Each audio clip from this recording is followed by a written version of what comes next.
Good afternoon, everyone.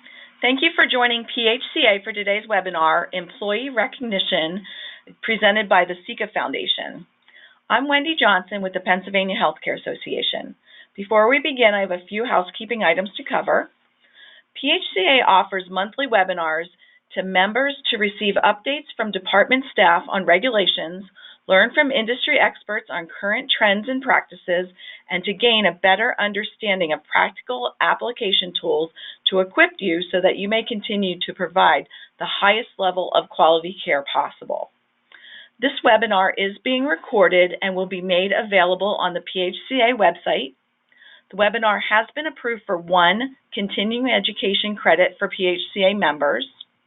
Credits will be uploaded to NAB within the next 2 weeks for those who have provided us with your unique NAB number. I'll be sending a link to a quick survey. Your feedback is important to us and to our speaker, so please take a moment to complete the survey. All attendees will be in listen-only mode. However, throughout the presentation, please feel free to submit your questions using the questions pane on the right hand of your screen, and our presenter will address them at the end of the presentation today.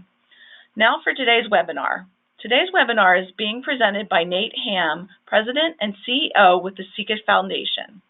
Mr. Hamme will provide the foundations and principles of effective employee recognition programs and their impact on employee satisfaction and productivity. Tips and tools for conducting an employee recognition ceremony will be provided. Opportunities and support offered by the Ceca Foundation to PHCA members to facilitate their own Employee of the Quarter programs will be provided. The Ceca program is now available to PHCA members statewide. I'll now turn the webinar over to Nate. Great, and hello everybody. First I want to just say thank you to Wendy Johnson and Pete Tartline of the PHCA for this invitation to speak with you all, and just generally for their focus on workforce initiatives. Also to everybody who registered for the webinar today. I wanted to take the time to focus not just on recognition, but also on the broader concept of engagement. So a lot of interesting information to go through, much of which initially surprised me when our organization really dug into the research, and there's a whole lot of it. So as a quick introduction, my name again is Nate Hamme. I'm president of the Ceca Foundation. We're a nonprofit. We specialize in employee engagement and recognition for healthcare providers. We've partnered with dozens of organizations who are really looking to capitalize on the untapped potential of their workforce and to promote a people-centric culture in their organizations by rewarding behaviors that really prioritize the human experience in healthcare communities. We're very proud to work with several PHCA members and other AHCA members to operate the Ceca Award program, which leverages technology and all the latest research we'll be talking about today, and provides best practices on engagement to help these organizations retain their exceptional caregiving staff. We'll talk a little bit more about that later, but first I wanted to outline some basic goals for the webinar. To start, we'll review where we are currently with engagement in the healthcare field, and I'll warn you now, it's not all sunshine and roses in terms of current sentiment from employees on engagement and general feelings of appreciation among healthcare workers. Second, some of you may be aware of Maslow's social psychology research on the hierarchy of needs, but the healthcare field is a particularly good example of why his work should be applied to healthcare providers and even to patients, residents, and families seeking care in your communities. Next, both Forbes and Harvard Business Review have noted in recent years that employee recognition is perhaps the most cost-effective way to help your organization achieve some of your critical business objectives. It also happens to be one of the most frequently neglected efforts, unfortunately, and remains one of the first things that falls by the wayside when considering other priorities, particularly given regulatory burdens, safety and security measures, and other things that the PHCA does a great job of focusing on. Lastly, I've been asked to talk a little bit more about Ceca and the service we provide to organizations in the healthcare space, so I'll save that for the end of the presentation. Let's start with a general question. What is employee engagement? I've tried to come up with a pretty comprehensive definition here. Your staff is dedicated to their work, inspired by their professional achievements, and believes that the company they work for supports them and has values in line with their own. Now, healthcare has one major advantage when it comes to employee engagement. Generally, you're employing very caring individuals who are looking to serve their communities. But it also has some difficult disadvantages. A challenging, high-stakes work environment where sometimes it feels like you're just beaten upstream. Ultimately, employee engagement initiatives must recognize those challenges and embrace them to be effective. So I'll jump into a little bit of what's going on currently in this next slide. The current state and the ideal state is the way I've structured this. So hopefully this conversation can help us all get to this ideal state. Some shocking stats on engagement here. The healthcare industry is ranked at the bottom when it comes to employee engagement across the 16 industries that were surveyed. Only 21% of employees say that they're very engaged, and nearly 1 in 5 say their manager or company is horrible at recognizing them. The number one reason most Americans leave their jobs is that they don't feel appreciated. There's a 70% burnout rate amongst nurses, which is very shocking. And moreover, 44% of nurses worry that their patient care will suffer due to this burnout. These touch on job satisfaction, feelings of value, and most importantly, given your mission's quality of care. Now, the ideal state to the right here. Career opportunities, recognition, and organization reputation seen as top engagement drivers. Companies saving money by reducing turnover, which on average costs at least 25% of a person's salary to recruit, rehire, retrain. Employee engagement directly correlating with improvements in patient safety, quality, and patient experience outcomes. And lastly, when companies spend 1% or more of payroll on recognition, 85% of them see a positive impact on engagement. So things like recognition, mentor-mentee relationships, which result in career opportunities, and organizational culture become increasingly important in this ideal state. Cost savings from retention and improved institutional memory help us achieve quality outcomes.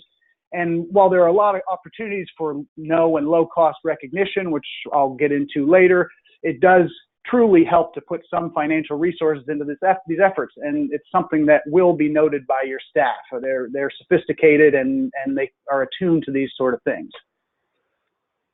So I've tried to lay out some objectives as a strong foundation for employee engagement. Let's look at these as sort of a baseline, must-haves for an organization to achieve engagement from their staff. First, we're looking to choose people who have a passion for the work that mirrors your own. We're looking to ask questions to draw out whether this is a job for these people or a calling, and we'll talk more about that later as well. Emphasize that your staff is your top resource at every opportunity and reward positive behaviors. This leads into the second one. Listen to them. Give them opportunities to provide candid feedback on a regular basis.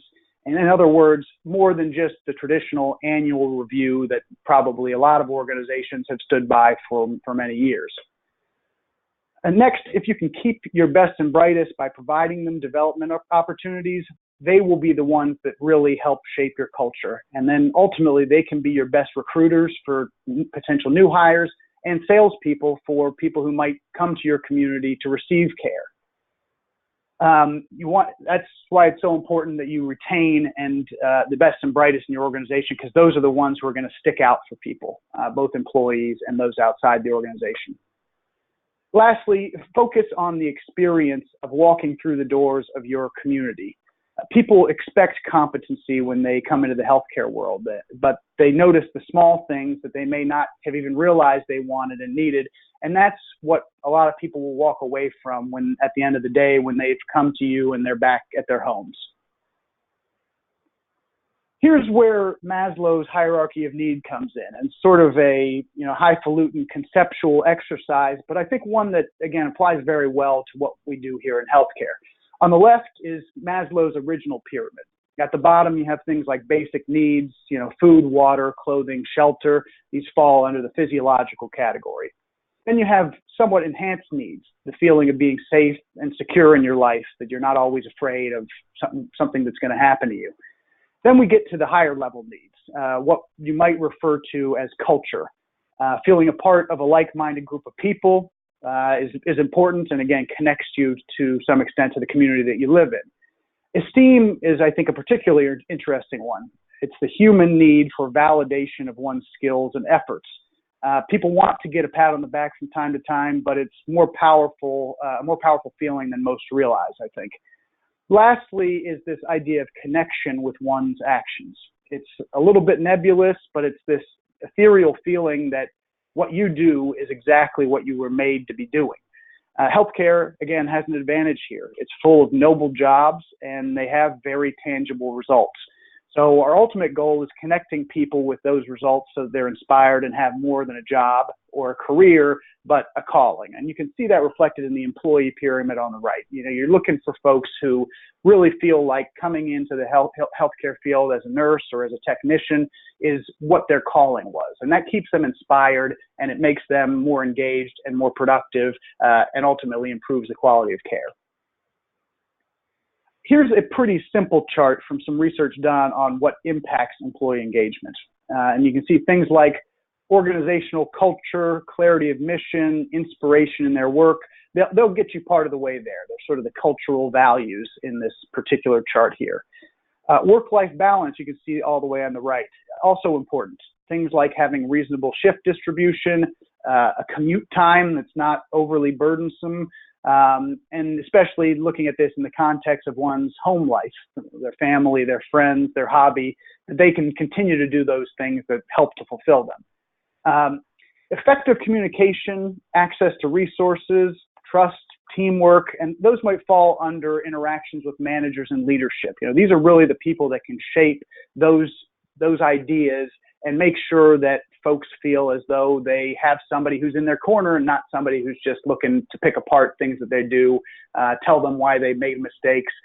Those things are something that managers are very capable of driving, and you can see how important it was in the respondees to this survey. This also really applies to mentorship, which I mentioned before, professional development, continuing education opportunities. These are often derived from a relationship with one's manager. They want you to continue in the field. They want you to be the best you can possibly be, and not decide that, you know, hey, maybe I should go 10 bar at some place in town, instead of doing this really meaningful work that should be fulfilling and as a result of a bad relationship they might have in the workplace. But you'll notice that scoring highest is employee recognition. A little bit interesting and not necessarily expected, but the more you think about it, the more that it makes sense. Harvard Business Review actually said that recognizing employees is the simplest way to improve morale and employee engagement. And I think this is where things get a little bit twisted sometimes. I've got a little saying that money may get people in the door, but it doesn't keep them happy and engaged at the bedside. And that really is at the crux of the work that you do. And clearly it's your goal to have everybody who walks in receiving care, walking out of there saying, the people there cared about me. They cared about my family. They cared about who I am, and they thought of me more than just a number on the door. Okay, given what we see in the last chart, the research shows that organizations with recognition programs, which are highly effective at enabling employee engagement, had 31% lower voluntary turnover than organizations with ineffective recognition programs. That's pretty startling. I'm sure everybody here would love to have 31% lower voluntary turnover, and clearly there's types of turnover that are understandable and may even be appropriate. But here's where the formula sort of comes together.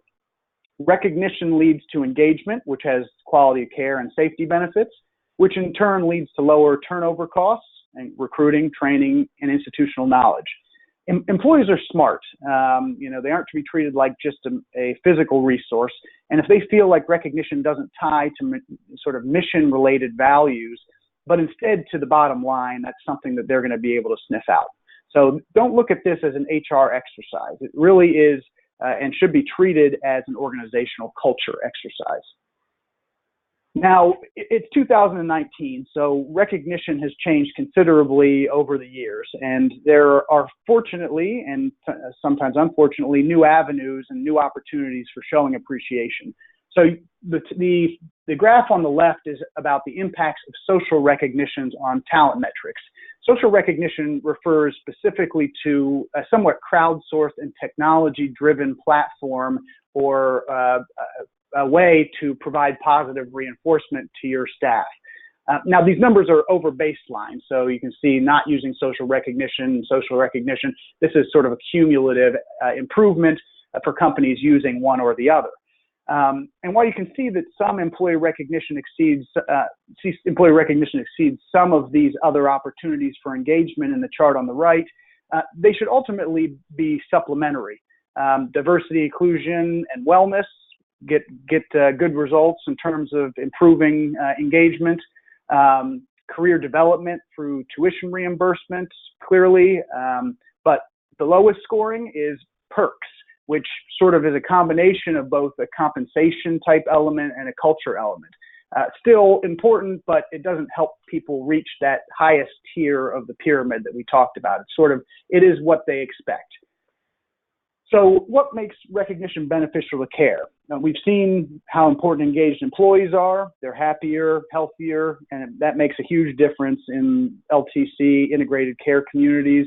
But the research shows that they also provide better care. And clearly for organizations like yours in this environment, to stay in business, you have to keep a keen eye on the bottom line. So what this chart is basically showing is that recognized employees are more engaged and loyal to their employer.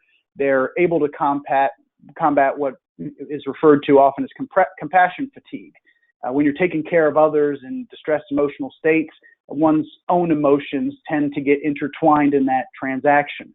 And it can be a driver of one's calling, compassion satisfaction. You see that you're doing a job every day that makes a real difference, or it can weigh on somebody's life, personal life outside of your facility as they drive home or take the bus back to their loved ones. Productivity, safety, work environments improve. And in the second part of the chart, you see value-based payment type metrics can increase. A few examples at the bottom there of things that may drive some of your financial, but also are very much care-related statistics. And all of those things at the end of the day drive financial health. So investing in some of these engagement initiatives, and in particular in recognition, is something that's really important in both improving care and managing your bottom line. So how do we achieve these outcomes that we've talked about so far? I think it's important that we really start at the very beginning here. Engagement starts long before an employee walks through the door on their first day. So there are things that you can do prior to their even coming in that really make a big difference. Simplifying your application process and not having duplicative type forms to fill out. Responding quickly when you've engaged them, and keeping them informed in the progress or the status of their application. This already reflects how they perceive your organization. If you're very willy-nilly about getting back to them and keeping them updated, they're going to wonder what's going on behind the scenes. So even before you've hired somebody, there are things that you can do to really make sure they say, oh, okay, this organization is on the ball and they care about me, even though I'm not working there just yet. Once people are hired, there are a set of things that you can do to really start off on the wrong foot. Ensuring employees from day one know what's expected and how they're going to be evaluated. It's very difficult walking into a situation blind. You don't know where the bathroom is, much less how your manager or the leadership is going to look at the work that you do and say they did a bad job, okay job, or a great job. So making sure that they know those things, the layout of your facility, and all of the different metrics that you use to evaluate them is really important. This second one, I think, is a great one for organizations and is really back in sort of investing in your staff and finding people who are leaders and people who are doing things the right way, is finding people a mentor or even just a buddy that they can have them show around. Ultimately, again, your staff is your best salesperson. They will not mince words when it comes to the good and the bad of the job, which is okay. Every job has its challenges, but if they're speaking much more to the good about it, you're in great shape. Lastly, and I know I don't want to belabor the point here, but make sure you review your mission, your vision, your values, and make people feel connected to your culture. There are things, a lot of places have mission statements or a set of values that they use to define what they do well and what they aspire to be. This is a great way to get people feeling early on like you're not just paying lip service to these things. You talk about it to start, and you continue to talk about it at a regular interval. And then finally, as they get their feet under them, This is another great way of showing that none of these things have been lip service. Have supervisors ask their opinion, new employees' opinions on a regular basis, what they like about your community and what they feel like could be improved. If you're willing to take that constructive feedback, that shows that you're not just going to fight with them every step of the way. So doing this once every couple weeks, even during that first 90 days, will be a big advantage for you. Have regular meetings to discuss career goals and use them to lay out opportunities in terms of training or education and help them track their progress. People who start in entry-level positions don't aspire to end their careers in entry-level positions necessarily. They may have goals and aspirations that you can help them achieve, and they will be thankful for it. Lastly, and this gets back to our general concept of recognition, find a way to recognize them early on, ideally within the first 90 days, at least several times. It shows that you appreciate and reward, even a non-monetary award, those who live up to the values that you've espoused. And that really, again, that not necessarily even monetarily, but so to speak, puts money where your mouth is. In that vein, let's move on to recognition. As you may sense a theme here, values are incredibly important and increasingly so, which I'll talk about more in a second. You really want your employees to feel connected and inspired by their work and the organization they work for. So one thing that you can do is reference specific acts that reflect your organization's character. It's not just general things. Thanks for showing up on time. I appreciate that you come in with a smile. It's what did this person do to improve care and help us achieve our objectives, shared objectives. In our review of available research, we were actually very surprised to learn that in a recent survey, millennials actually said they'd be willing to take a pay cut to work for an organization that reflects their values. So again, this idea that people go for the highest paying job and they just deal with it is not really the case anymore, if it was the case at all. So another way that can be done here is that leadership involvement in your employee recognition efforts is incredibly important. The most impactful recognition, according to studies, is by direct managers, followed by C-level or VP-level leadership. Doing this in a quick and public way helps in that regard as well. There's no confusion about what action is being rewarded or how much it means to you. So make sure you get your executive team involved in this, and it doesn't need to be that they bear the full burden of this, and I'll talk more about that in a second. Because getting reinforcement from your boss, while impactful and the employees really appreciate it and knows where they know where they stand with you, you also don't want the burden to fall squarely on the few instead of the many. Managers are critical, but they can't do it all. They're only maybe 10% of your organization. That'll help you achieve this next goal, which is ensuring that less visible staff members are recognized, whether it's support staff or those on shifts that are a little bit more sparsely populated.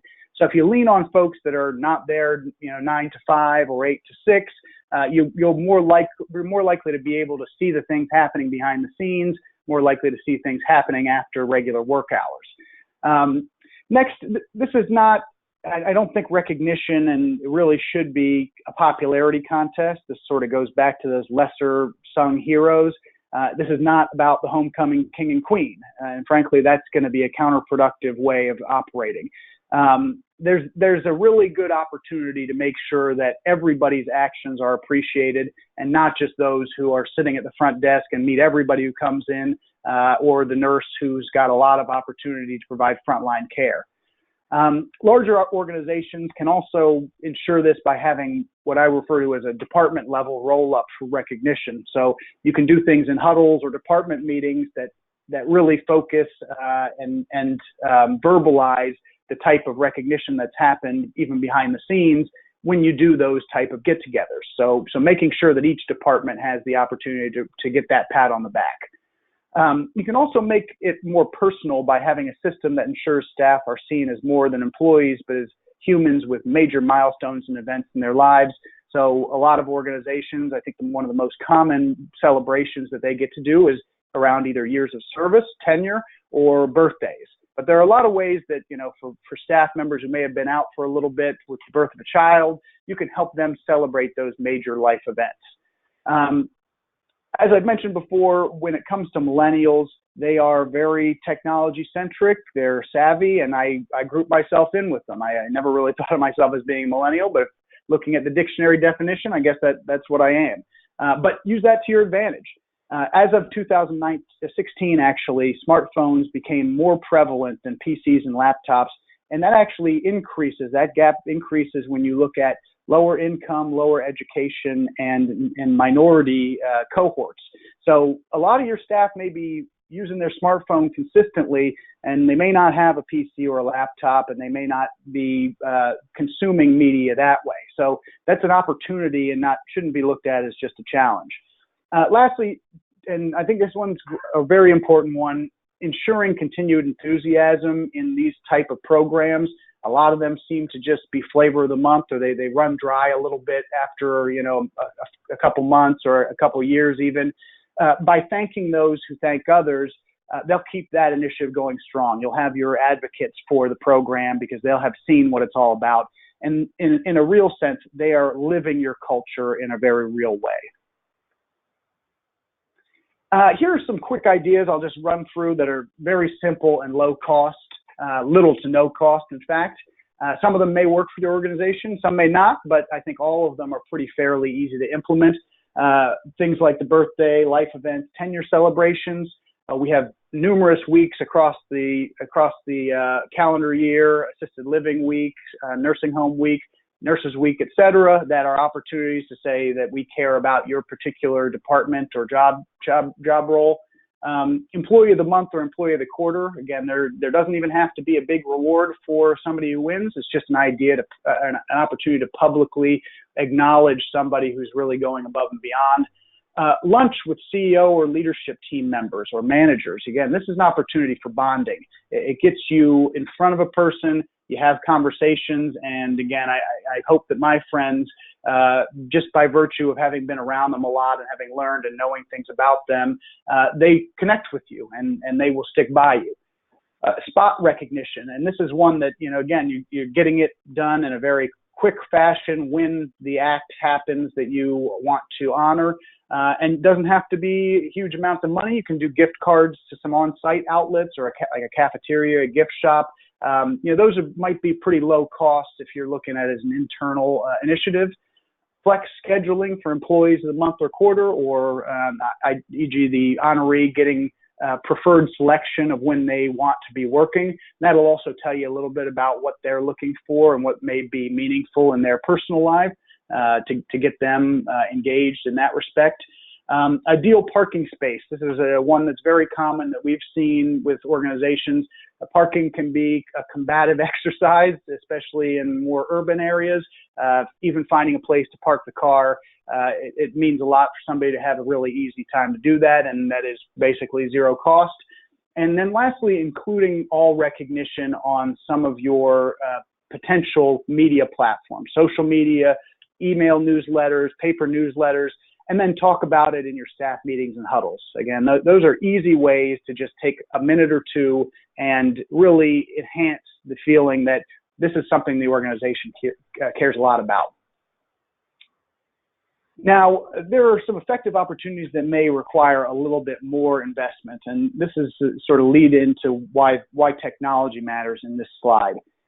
There are a growing number of companies in this space, social recognition, who can provide you technology solutions that really capitalize on this changing landscape.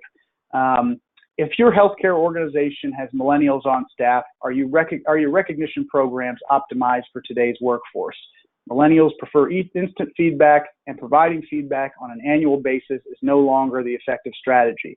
With today's mobile workforce and the popularity of social media, turning to web-based recognition technology makes sense for organizations across industries. So this is a result of a large-scale study that was done, again, for different age groups, different cohorts, and it truly is something that, again, it's going to get more and more important here. So knowing that and looking for ways that within your budget or within your capacity, you can initiate some of these things will be a step up for you, a step ahead of the curve, and could be a differentiator when you're recruiting in a pretty tough work environment.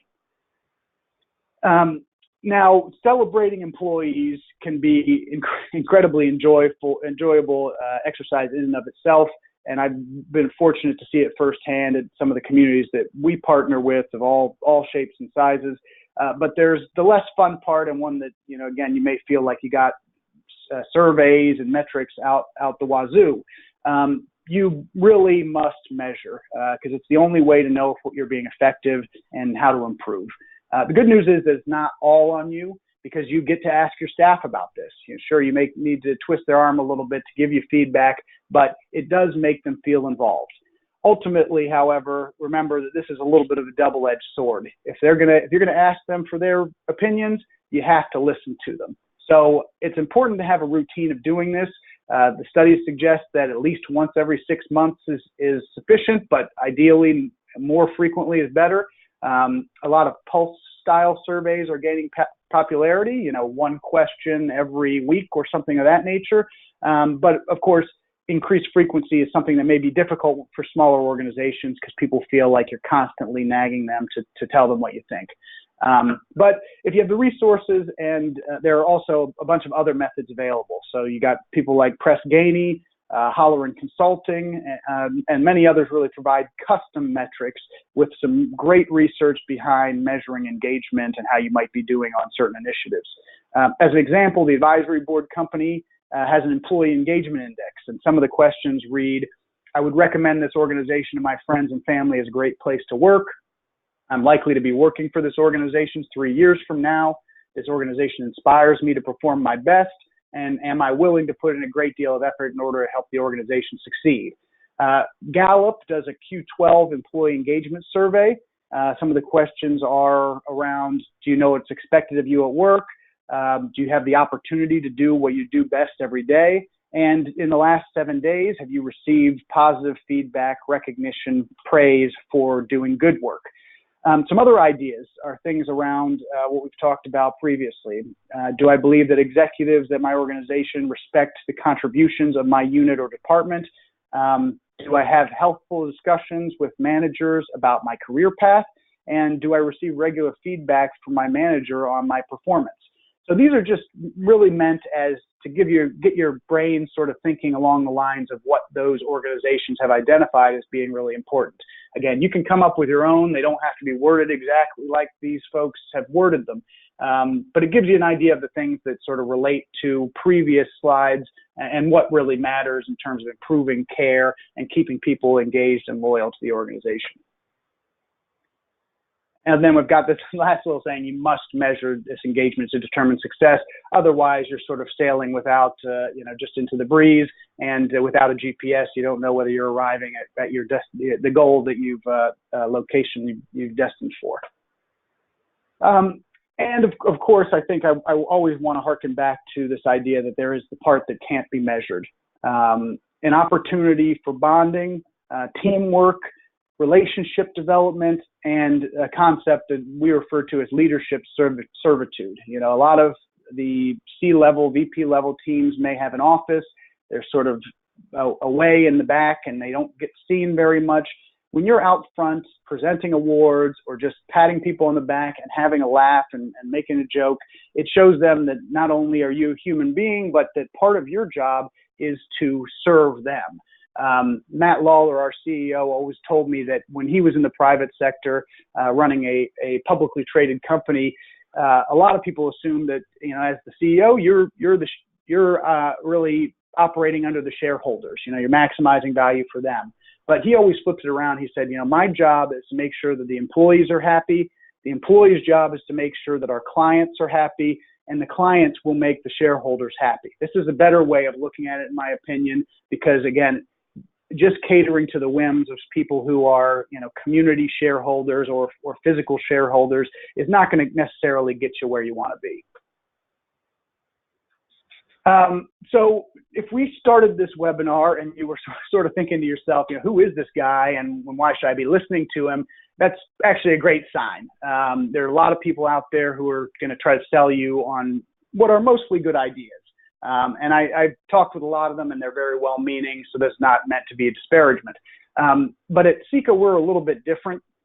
First off, we're a charity. just by getting the opportunity to speak with you today helps us achieve our mission, and that's whether you decide to partner with Ceca or not. I'm always available for conversations with folks who just want to brainstorm and have some ideas, and I read the research day in and day out, and I'm happy to share any insights that I come upon. Which is why, as you've seen, we're very focused on that idea of listening to our partners, listening to those doing the heavy lifting, the academics out in the field, asking the tough questions, and ultimately those who are doing the challenging work on the front lines every day. So in the interest of sort of full disclosure here, I'll give you a little bit of background. Ceca itself is a made-up word, but it stands for Celebrating Caregivers. You can see my little animation there, which I'm very proud of. I'll tell you a quick story, hopefully, so I don't have to read through all these details. So when our founder, Matt and Rosemary Lawler, had an experience with Matt's mother, Mary. When Matt's father passed away, Mary was located in a different state far away, and it became clear that she needed a little bit more assistance than she might have previously. And given the fact that Matt and his 5 siblings had been raised by this very strong woman. She was in the Women's Army Corps during World War II and actually went through Omaha Beach the 8th day after D-Day. So, suffice it to say, this was a very strong woman who made a huge impact on their lives. So in deciding what they could do to help her in sort of her twilight years, they ended up looking for a place that, again, that would provide terrific care and with a staff that was sort of worthy of that burden as they saw it. And it's amazing to me, having heard Matt talk about this, just sort of the emotion that comes through in his voice. They were able to find a military retirement community here in Washington, D.C. called Knollwood. It was actually our first skilled nursing integrated care partnership. And what he experienced there was, handing over a loved one to pretty much an unknown commodity, people who were strangers, is very difficult. And over time, what he saw through, not just the nurses and the housekeepers and the porters, but basically every job description there, top to bottom, is that they cared about who Mary was. They knew her history, they knew about the family. And that, just gave him such peace of mind that she was in good hands when they walked out that door. So this is something that inspired him to try to give back to those in the healthcare field, to show appreciation, to recognize them for the often very little things that they're able to do that make a big difference. So I'll allow you to review some of this on your own time, but what we're looking to do here is promote quality of care and the patient experience by recognizing and rewarding the frontline staff, all of the different people who work in facilities like yours. We focus very much on high-touch acts of care, and ultimately we view this program as being complementary to anything that you currently do, existing initiatives, and things that you may already enjoy and feel are an important part of your culture. We're not here to replace anything. We're here to just supplement those efforts with a little bit of outside assistance. We don't focus on any one job description. Everybody plays an important role in your organization. Teamwork is incredibly important. Research shows that care recipients easily identify and appreciate a well-orchestrated shift handoff, or even just a solid relationship between staff members of differing departments. That stuff is very apparent when you're sitting and observing folks in this type of setting. So we've spent a lot of time, energy, resources creating a platform and a process that can be effective for the entire spectrum of healthcare organizations, from acute care hospitals to rehab centers, skilled nursing centers, and integrated care communities. And lastly, once up and running, we get this program going, we are somebody who remains a partner and supports both your operational and marketing elements of the program. So we're not in and out in transactional relationship. This is a true partnership, and we're there to help you and make sure it's effective in any way we can. As previously mentioned, why should your leadership team, your managers, bear the entire burden of recognizing your staff? You're just a small fraction of the people that work there. And it's one of the reasons why peer-to-peer recognition is so effective. So peer-to-peer recognition is 35.7 more times more likely to have a positive impact on financial results than manager-only recognition. 41% of companies that use peer-to-peer recognition have seen marked positive increases in customer satisfaction.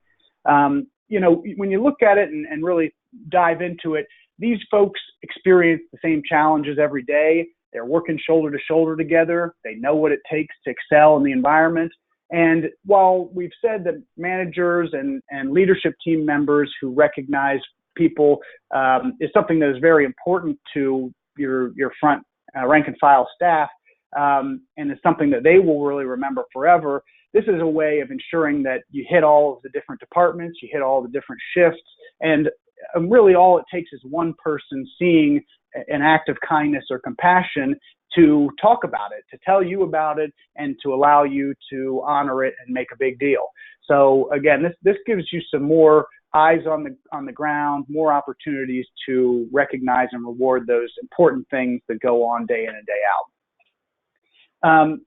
The culmination of all of this recognition that we've been talking about is a monthly or quarterly award that we would give to one of your staff members. But instead of giving away 4 or 12 awards every year, we ensure that everybody is recognized through the program, everybody who gets nominated, quote unquote, for the award.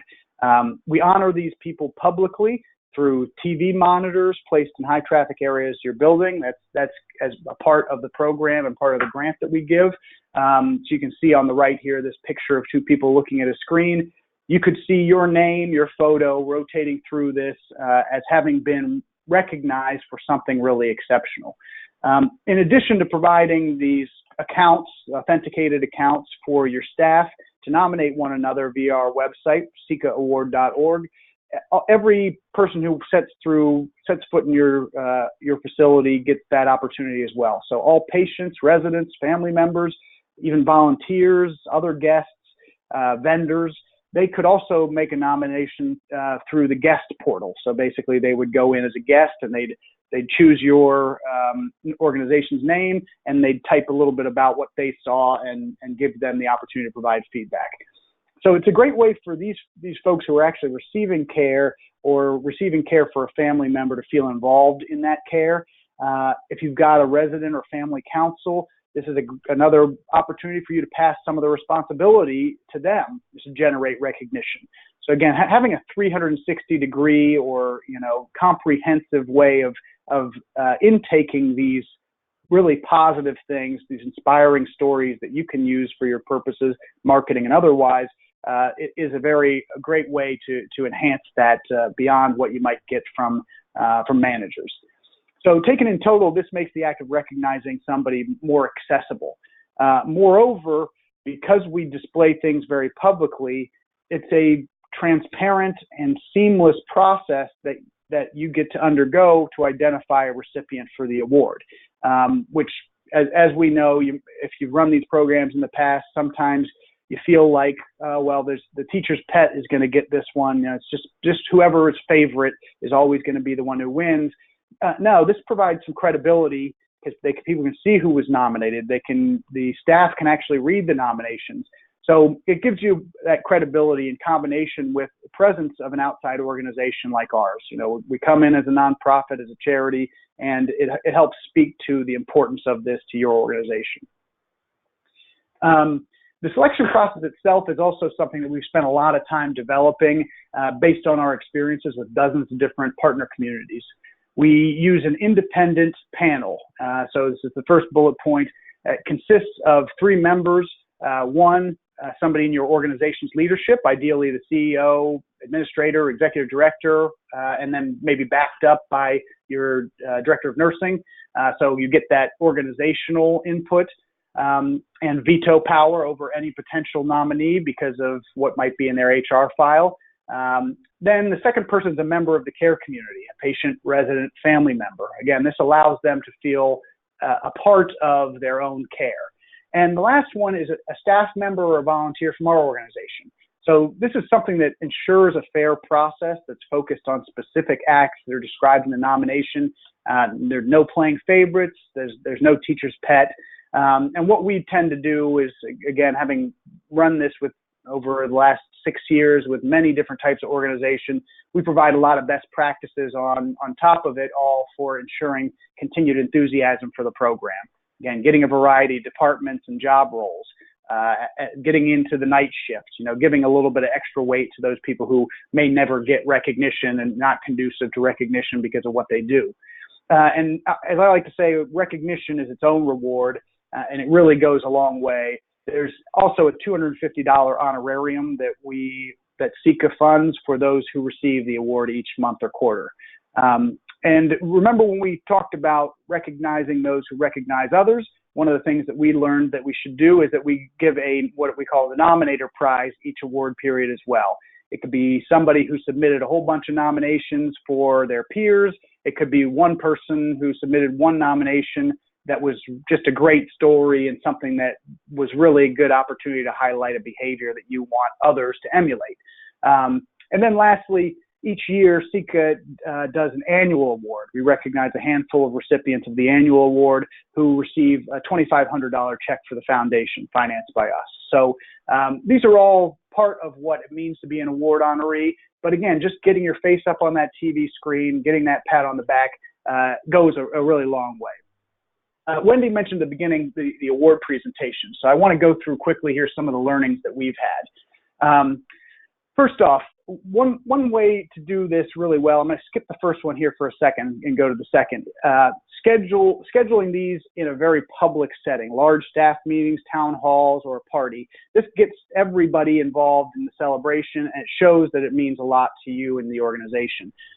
Allowing the CEO, president, administrator to lead the award celebrations is a great way to show leadership support and that this is part of the organization's mission and purpose of the program.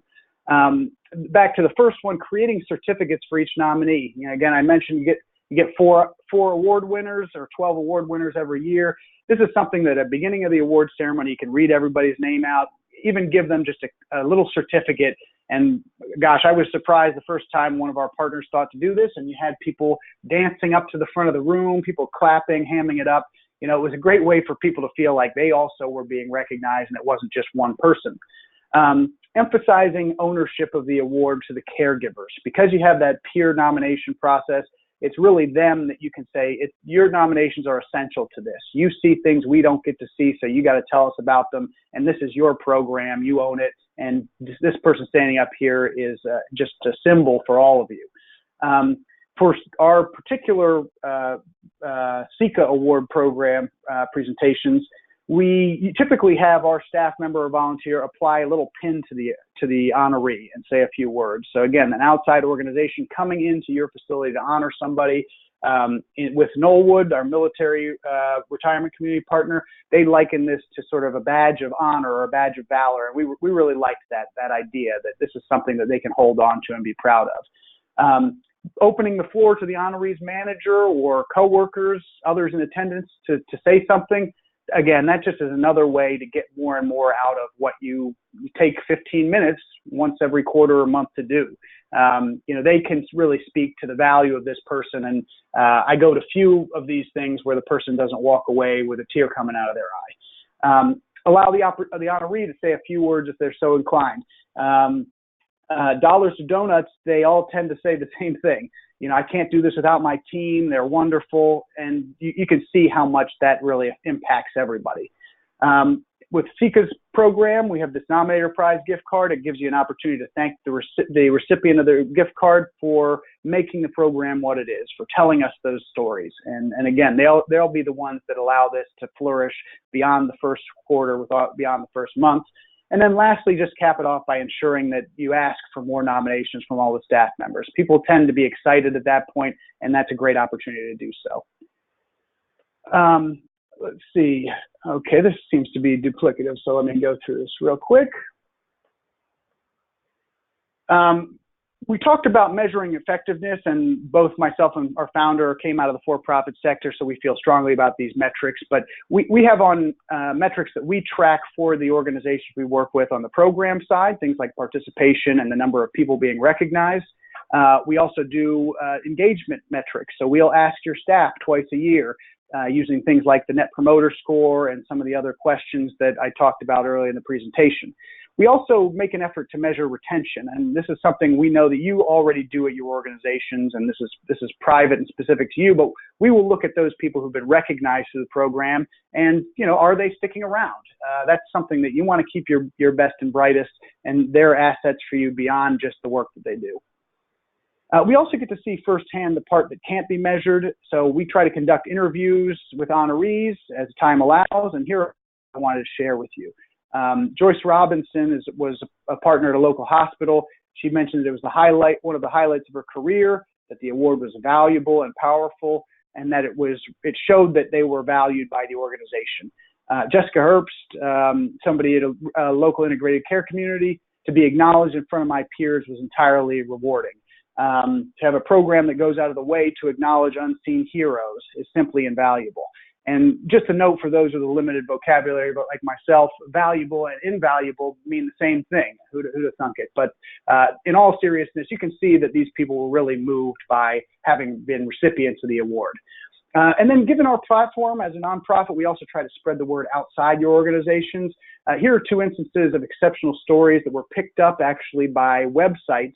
The Good News Network is one that has frequently been engaged with us, and we've also been able to receive placements in local newspapers to help enhance our impact. So that gives you a profile outside of just the facility. It gives these people an opportunity to get that sunshine that they so very much deserve. As an HCA member, the Ceca Award Program can also help you with the quality achievements that the association does. Pete Tartline, I know, would really like me to mention this. So if you're looking to go that route of going for the silver or gold award, the Ceca Award Program can help you get to that point. And you can see the specific criteria, relevant criteria listed here. So again, it's something that you can focus some energy on, and we can help you get to that next level. But lastly, I know the elephant in the room from this last section seems to be, well, this is a lot. What would it really take to do something like this? And remember that we're very involved in getting our partners up and running and stay involved every step of the way. This is a true partnership in every sense of the word. But here's a slide that gives you a general idea about time commitments from your staff that you can review and share around with others who might be interested if working with the Ceca Foundation might seem interesting. We work on basically a membership fee model. So this includes all the support services I've described and the financial awards. And it's basically $2,500 for the quarterly award and $5,500 for the monthly award. This helps cover a fraction of our costs because we have staff who are, again, they help to manage your account and they help to make sure the trains run on time, which I think a lot of our partners in leadership have felt like is one of the largest advantages. So with that, I will turn it over to questions. Again, I'm very pleased to have been able to make this presentation today, and I thank everybody for their time. Great. Thanks, Nate. That was really great information that you shared today. And at this time, we're going to open up the question and answer portion. So if you do have any questions, please type them in your question box on the right hand of your screen, and we'll give it a couple minutes and see if anybody has any questions that Nate can answer. Know that Nate will be at our annual convention at the end of September. He will be presenting. If you know of anybody, obviously you've heard this, but if you want to meet him in person or you know of anybody else who will be there and you want to recommend the session, he will be presenting on the employee recognition at the convention on Tuesday, September 24th at 9:30 a.m. And again, if you want to meet up with him in person and have any questions or discussions with him, I'm sure he would be more than happy to see you and answer any of your questions or talk through anything with you at that time. That's right. Yeah, I would be very happy to. And also know that we've just yesterday I was working on the fall schedule or webinar schedule. I have webinars scheduled out through the end of the year, so keep an eye on those. We do have a webinar next week on September 4th, 2 webinars scheduled for October, 2 for November, and 1 for December. And I will be after the convention looking at the schedule for early 2020. So things are moving along, and keep an eye out for that schedule and any updates and new webinars that we will be offering through the end of the year. All right, I'm not seeing any questions. This is a quiet group on a rainy afternoon. I don't know what it's doing where you are, but it is raining today. I hope that I'll take it as having been thorough, but I know a lot of people, if you go home and you're having a glass of wine or a beer and something comes up, as Wendy mentioned, I'm very happy to speak with anybody via email, at the convention, what have you. So again, I appreciate everybody's interest in this subject. It's something very near and dear to my heart. And again, there will be opportunities if you think of something that you want to talk about in the future. Absolutely. I'll be sending the follow-up email with Nate's contact information, so you'll have it at your fingertips. You can tuck it away and reach out to Nate at any time. So we'll wrap up for today. Again, I want to thank Nate for his time today and the information that he shared with us. Don't forget to complete the survey that I'll be sending out later. And again, I just want to thank everybody and wish you a great day. My pleasure, Wendy. Thank you very much.